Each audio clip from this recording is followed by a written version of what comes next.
what may have been okay 15, 20 years ago as a procurement professional isn't really as important as it used to be. And I think that's the difficulty. And that's what procurement professionals can overcome that. What brought them to procurement may not be what keeps them in procurement.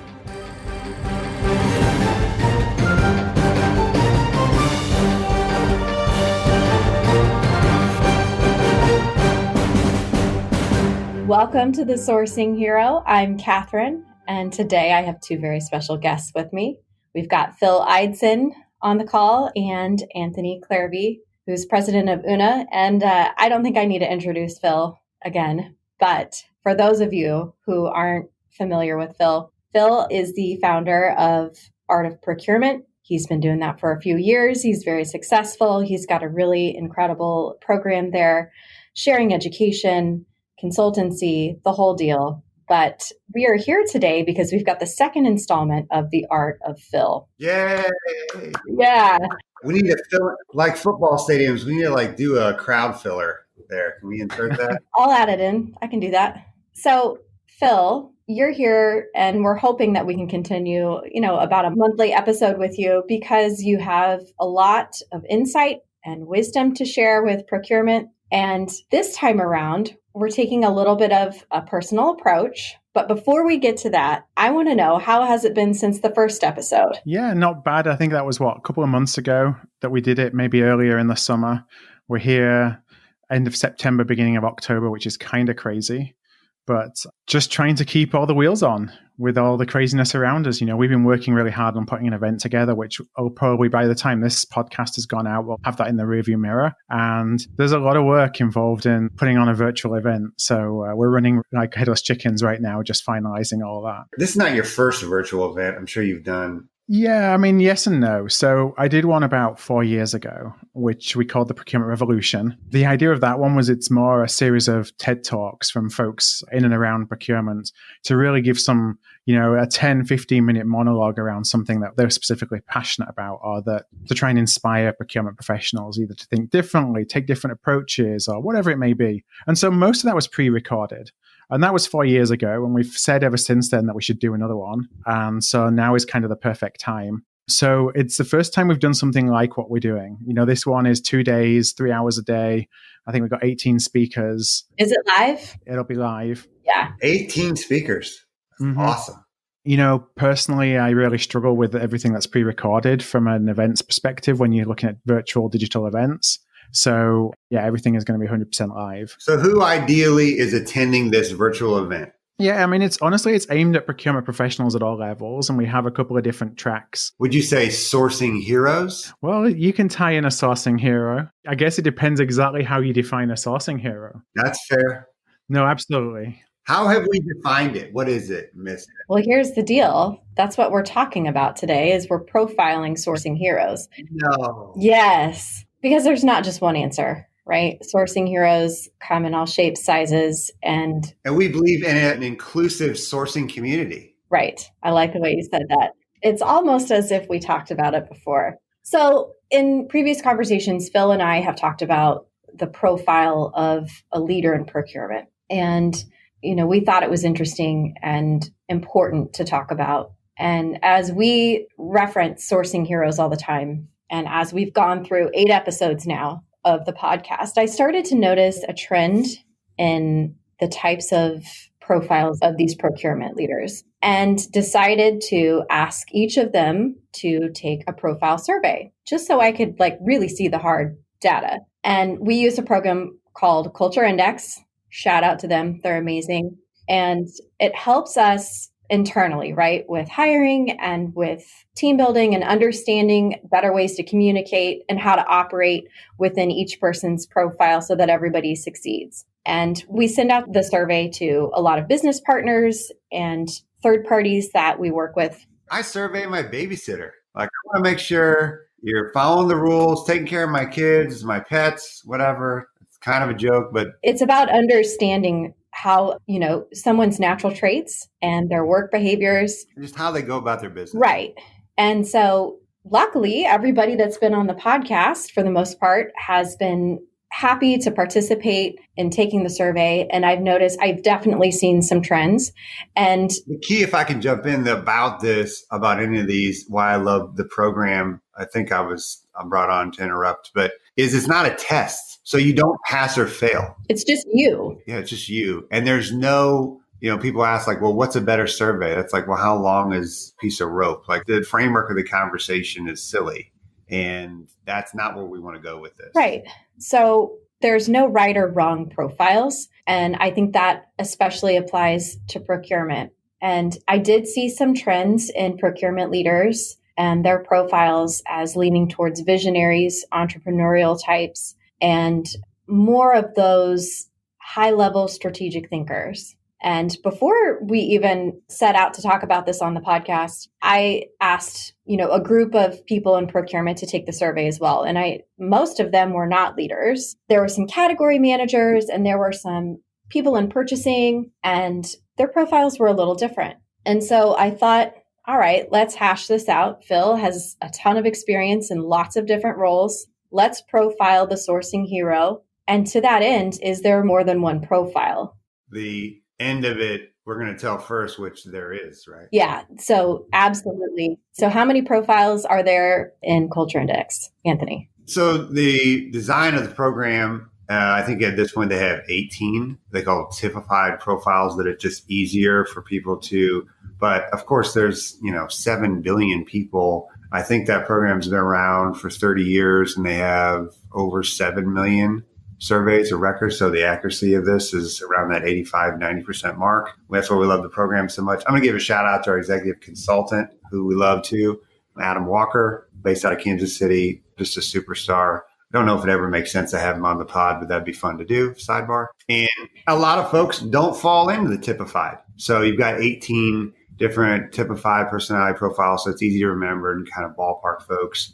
I think it's visionary, row, if you will, technical, social, and organizational. Right. And there can be combinations, there's some nuance. Nuance in the human body, right? Everybody's wired a little bit differently. Shocker. And so you're probably wondering, okay, why are we getting into Culture Index? Why are we even talking about the profile of a sourcing hero? And I think it's very important right now to empower procurement, because I'm hearing and seeing and reading a lot about this is how you succeed in procurement, moving from the tactical daily tasks and become more strategic. Align yourself with the business, align procurement's goals with the business, reach out to stakeholders. And it's great, right?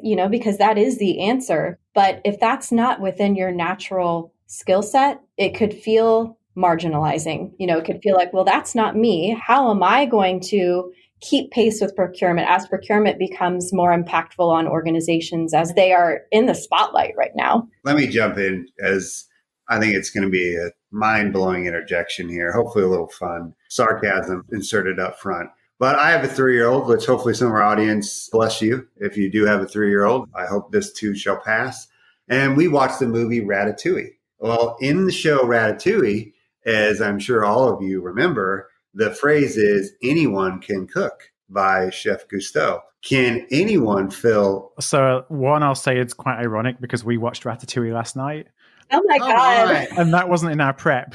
But, we have a 4-year-old and a 7-year-old. And everyone's arguing about what movie they're going to put on. So I just got to choose instead and told them this is what you're watching. So that's what we went with. Can anybody be in procurement? Procurement's an interesting profession where most of us came from somewhere else. And what I mean by that, we talked and I joke, with the team. It's something actually that Kelly Barner, who I work really closely with, said to me a long time ago about, we're often a lot of misfits in procurement, that we came from different places. And what I mean by that is we didn't necessarily go to school to be in procurement. We just found ourselves in procurement. I found myself in procurement. I ask every guest that I have on the podcast whether they found procurement or procurement found them, and 95% of people said that they found procurement. So you're not taught it. Most university courses, for example, they don't teach procurement. Even in supply chain, they don't really focus that much on procurement. You find yourself there because maybe there was an opportunity and you were intrigued as to, this sounds interesting, spending somebody else's money. That's sounds interesting to me. Right. There was nowhere else. Like, you just kind of landed, and then the vast majority just take to it. But you take to it without necessarily formal training. So, I mean, I would say that anybody can be in procurement, but, the hard truth is that procurement is changing. And so what may have been okay 15, 20 years ago as a procurement professional, when we look at technical skills, isn't really as important as it used to be. And I think that's the difficulty. And that's what, procurement professionals can overcome that as they think about, why do they want to be here? What do they want to achieve in procurement? How do I go about increasing my skill set or the experiences that I have? What brought them to procurement may not be what keeps them in procurement. And that to me is really interesting, because that's all about personal growth, continuous improvement, development, but you have to be prepared to challenge yourself. So let's dive right into Phil's profile. We get the psychoanalysis now. I want to say one thing and we'll dive in.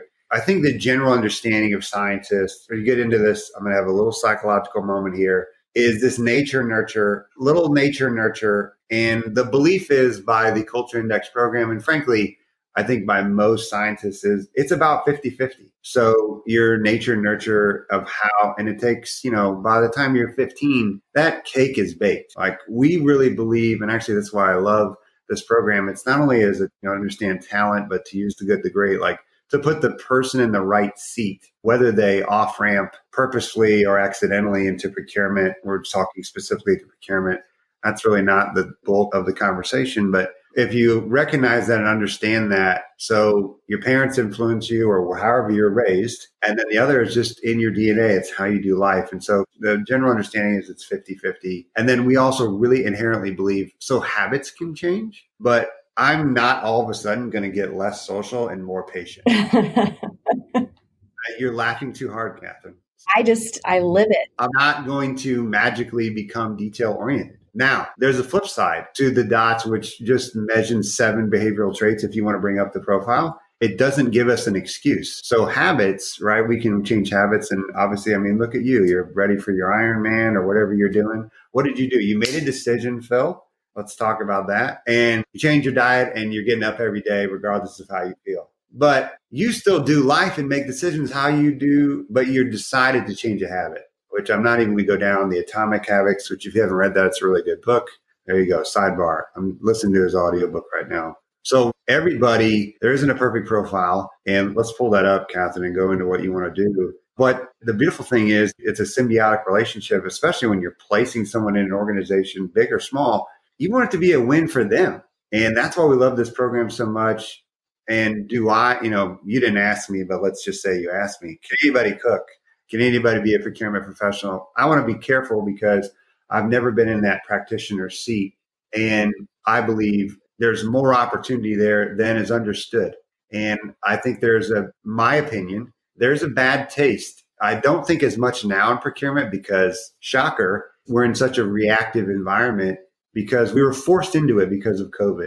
In case anybody is wondering, we're still going through a global pandemic and various categories and businesses are, I don't even need to describe what's happening. But my point is, you just said it, Phil, and I wonder if there's a domino effect. So 95% of your guests on your pod have said, I fell into this. So does that create what I would argue is a very passive or reactive nature or appreciation, better said, by C-suite of that role? And so, are people in procurement kind of like you end up there, you're thought about reactively, therefore C-suite, like, I hate to go psychology on you again, but does that all relate? Yeah, absolutely. I mean, that's one of, sometimes folks find themselves in procurement because there wasn't anywhere else in the organization. And so somebody thought, let's put them in procurement because procurement's just over there down the corridor. But that's ignorant. Well, yes, but that's a procurement responsibility to change that. That's not for a CFO or a CEO or something like that to wake up one day and say, hey, I wonder what these brilliant procurement people can do for me. What did he just do, audience? He rejected the victim mentality. I freaking love it, Phil. Well, and that really leads into Phil's profile. So when I saw his profile, I thought to myself, okay, so he surprised me a little bit. He is not in line with some of the procurement leaders, the visionaries, the executives, the ones that are pushing for the broad strategies. He is falling under that philosopher type of profile. So Anthony, feel free to take over anytime. I hear what you're saying. And what I would caution a little bit, not that it's wrong, is our sample size. I think your sample size is still growing. But look, by nature, this is an analytical person. I don't know if we're going to show video, and most people don't. No, we're not. Yeah, so we're just talking about it. You've got an analytical person who's forward-thinking and patient and kind, but probably with the Kellys of the world and other people, you have someone behind you doing a lot of the follow-through on the details, because unless it's really big and important to you, it's probably not going to happen. Is that fair?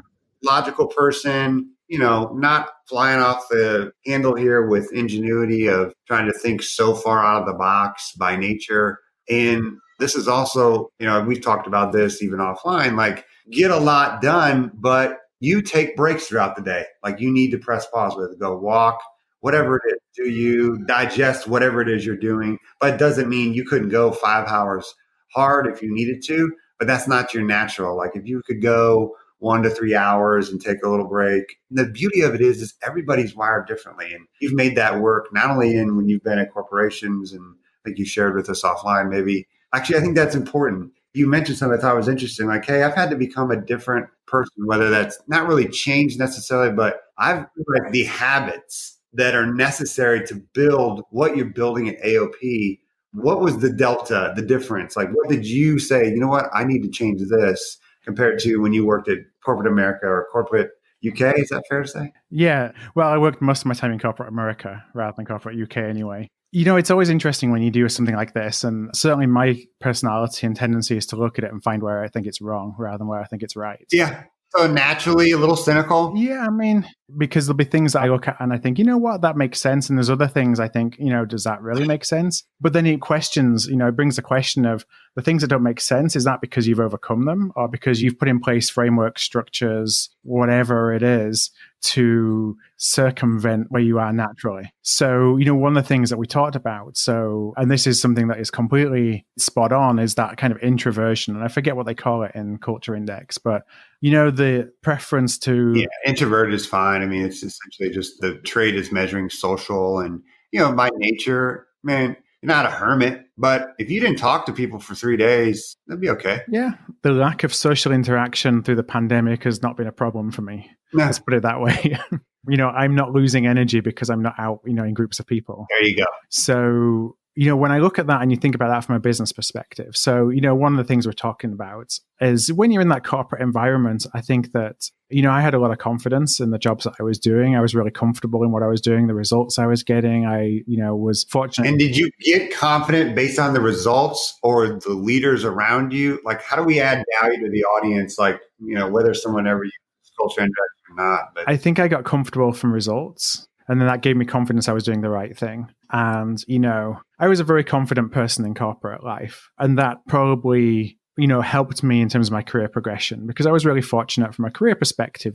By, 27, 28, I was running a procurement back office team with 200 people. I was a head of international procurement at probably 30, 31. So, I was kind of on the track for relatively young age to be CPO before I decided to go and do something different. But, that introversion was always there. Let's pause for a second because in what we can see, and maybe we'll share this in the actual blog post that we write for this. So we see survey traits of your natural skill set. And then we also see your job behaviors. And so how you operate in order to... How you think you're supposed to be to do what you're doing today. Right. So when I look at the job behavior version, you look like that procurement leader with a 200-person department. That's what it looks like. And when I look at that, the natural survey traits up above, that's our real Phil, right? And so the survey is like actually showing this process that you're talking about. Which is great. You're pushing it.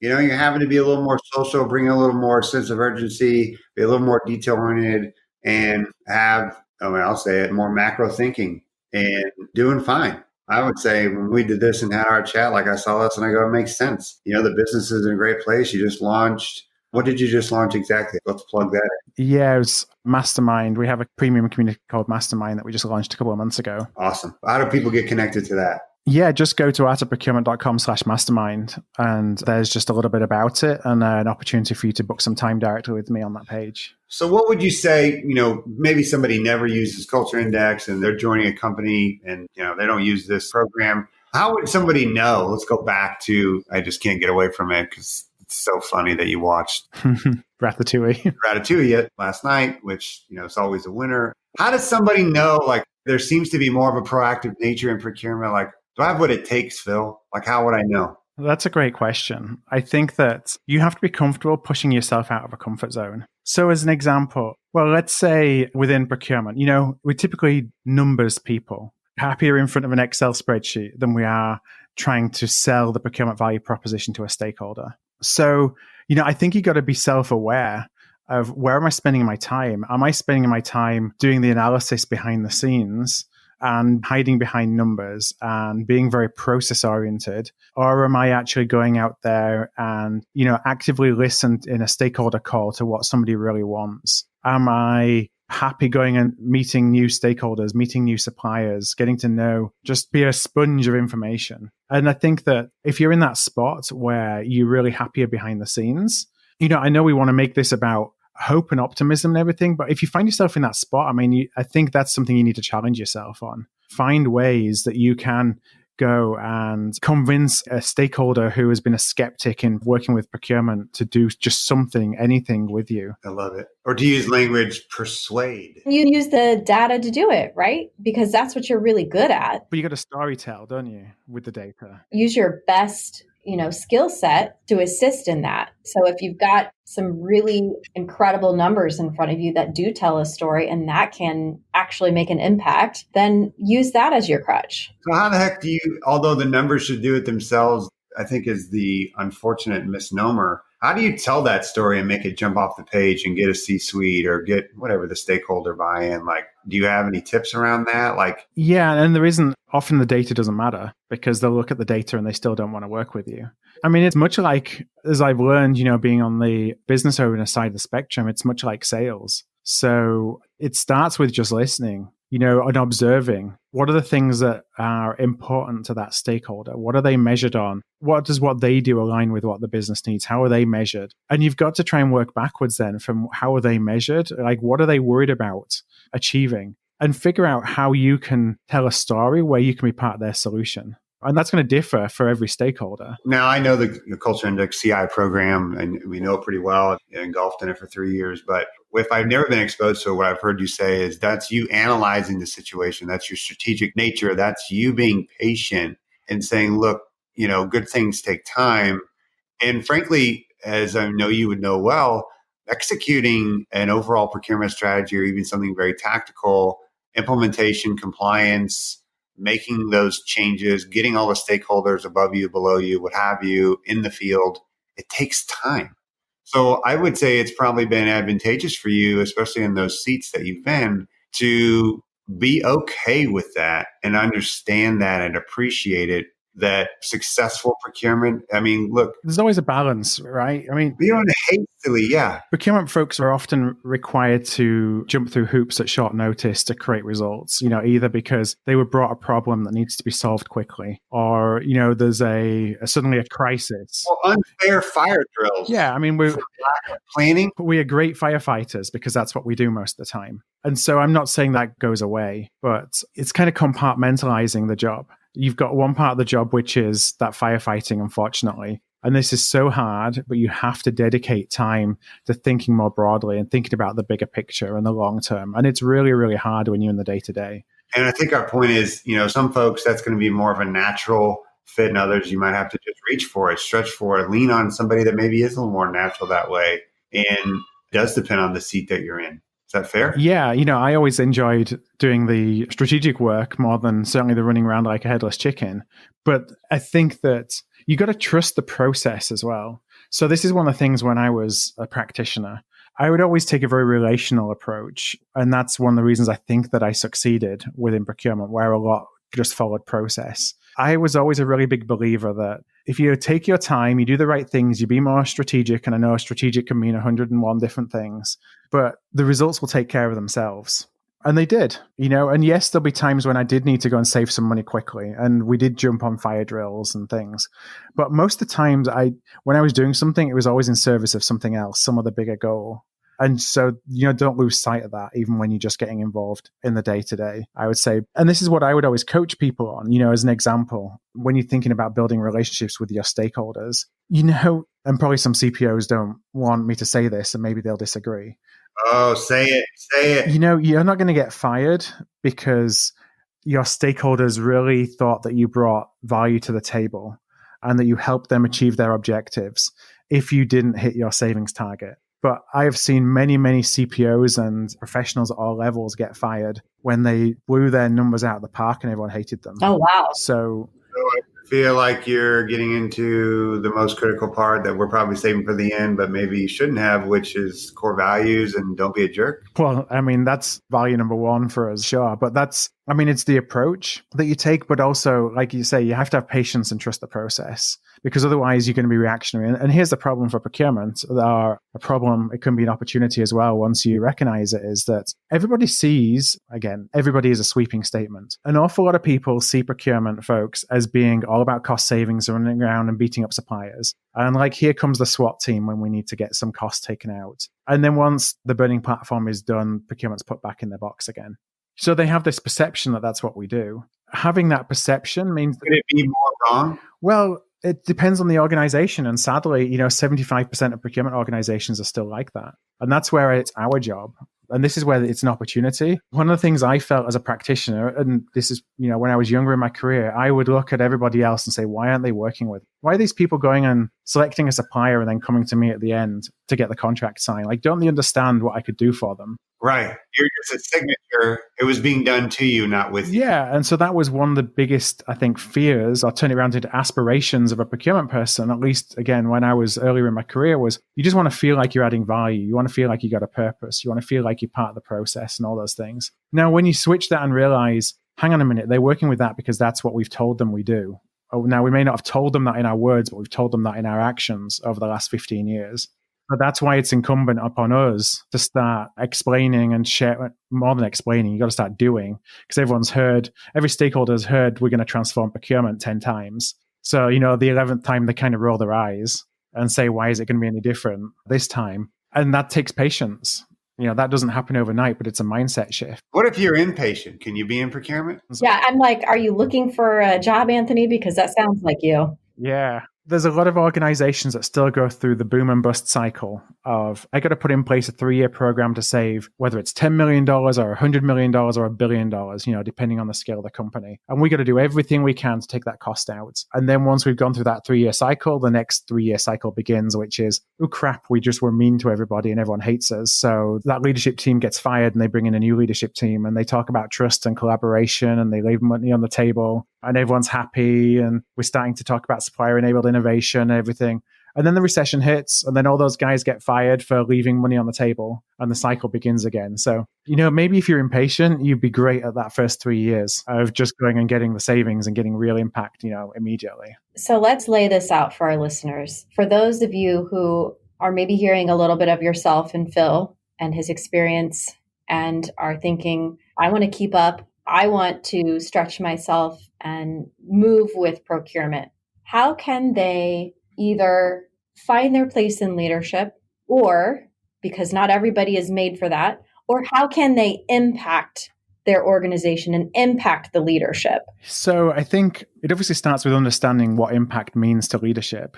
What do the leadership in the organization that you're in, what do they value? What's important to them? You got to realize that the role of procurement is changing. And so the nature of procurement jobs are changing. So as you think about that, what gives you fulfillment? Are you somebody who gets fulfillment because you win? And I say that, with air quotes, because you win a good negotiation or a deal or something like that. So know thyself. Yeah, exactly. It's like that self-awareness. And I don't think we do that enough. When you say we, society as large or procurement in particular? Well, my sample size is procurement. So I'm sure that, other professions, it's exactly the same. But my experience in procurement is that we're so focused on the here and now and the today that we don't sometimes take a step back and say, again, it's like doing that gap analysis. What does my business really need versus what am I providing? You think of yourself as a service provider. Right. With you, and Catherine, you'll pause us, I guess, if we need to wrap up. But if you're a sourcing hero, right, or you're a practitioner at whatever level, CPO, down the line, how would you advise someone to explore if they're self-aware or not. Yeah, this is really hard. But is it? Well, it's hard from a mental perspective to doing it because what you're doing is you're making yourself vulnerable. And as an example, there's a risk in it. Yes, absolutely. What's the risk? Well, the risk is you don't like what you hear and you find that nobody really likes what you're doing. Yeah, but that's the goal. You want to hear it now, not in 20 years. Oh, yeah. But does everybody? So what do you tell procurement folks that are getting in or fall into this, or how do you help people take that risk? So, I try and lay out the opportunities that exist within procurement and, see how that aligns with, again, that need for fulfillment. How do they want to be fulfilled as an individual? Because as we said, fulfillment doesn't necessarily mean being a CPO. It can mean doing a specific job that's just makes somebody happy and they can go home at the end of the day and not have to worry about it and come back the next morning. I'm not going to correct you. I hate the word job, but the role and opportunity and career.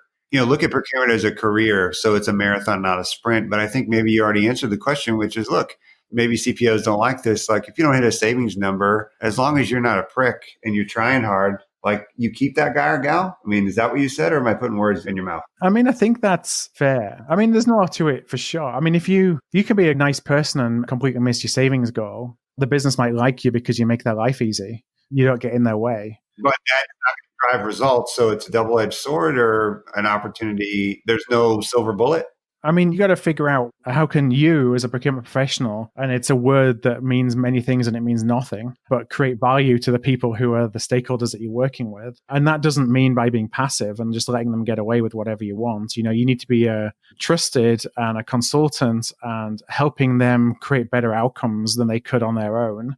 If you're doing those things, to me, it's less about the savings. If savings isn't their number one goal, but you got to make sure you're doing those things. You can't just be letting them steamroll you and get what they want, and they love you because they know that we've got somebody weak in procurement. Oh, we'll never run into friction there. Yeah, this is going to seem like I wasn't listening, but I really was, and I really think the next time we have our chat with Phil, we literally spend, I don't know if we can accomplish 20 minutes, but all the sayings that we all hate in procurement, like strategy, tactical, cost savings analysis, compliance, like I want to do it. I want us to think of all the funny things, the overused, because you've given context to a few words and I can feel it like it tastes bad coming out. Are you with me on this? Is that just a terrible idea or? I was going to ask, where do we feel this conversation is leading for the next installment of The Art of Phil? I'm not sure that an episode of just words that we hate is what I'm going to go for, but I'm open to Phil's feedback on that. I think, you could probably sum all that up in, and maybe there's a deeper dive on this topic about kind of de-procurementing our language. Oh, there it is. But we do it because we like this black box. This goes down to psychology again. So we want to be valued. We want to be fulfilled in our jobs. We don't want to feel like whatever we do doesn't matter and that we can exceed all of our targets and nobody still cares. And so what do? We create this black box where we make everything that we do seem really complicated. And we don't really let people peek behind the curtains to see what it is that we really do. And then that's where all of our acronyms and everything comes in. So they're just shadows. They're just cover-ups. I think it's a cover-up because it's insecurity. That's exactly what it is. Oh, boy. All right. Well, we can tackle that next time. Audience, feel free to send in your suggestions to Anthony. You have his email. And then they'll make their way to Catherine for approval. Well, this has been so much fun. And honestly, I can't think of a better person for us to profile the sourcing hero with than you. So thank you so much for coming on the show today. No, anytime. I feel like the conversation is only just beginning. As always, my pleasure. What was your last line? Let's de-procurement. Yeah, de-procurementize maybe our language or something like that. We'll have to go back to the tape and see what I really said. Yep, I'll make that the promo video, is that line right there. And don't forget the crowd noise. Crowd noise, got it. And I like what we're doing in establishing the next topic at the end after we've exhausted the one that we're recording. So, all right, everybody. Well, thanks for tuning in. And until next time, hope you all have a wonderful time profiling yourselves and hope that you take some stock in what Phil said today. And until the next time on The Art of Phil, have a great day, guys.